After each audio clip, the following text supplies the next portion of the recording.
সাতক্ষীরায় আওয়ামী লীগ নেতা রাজেশ্বর দাস বিজিবির হাতে আটক।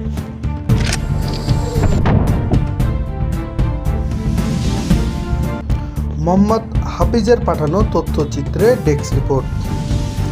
সাতক্ষীরা জেলা আওয়ামী লীগের কোষাধ্যক্ষ রাজেশ্বর দাস পরিবারসহ ভারতে পালায়নকালে বিজিবির হাতে আটক হয়েছেন।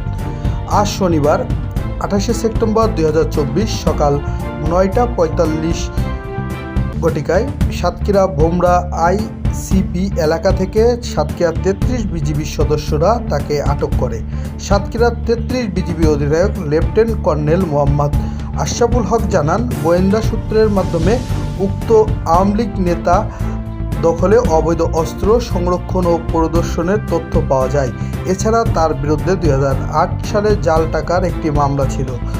রাজনৈতিক প্রভাব খাটিয়ে এলাকায় চিংড়ি মাছের ঘের দখল, আধিপত্য বিস্তার ও দুর্নীতির অভিযোগ রয়েছে তার বিরুদ্ধে বলে জানা যায়।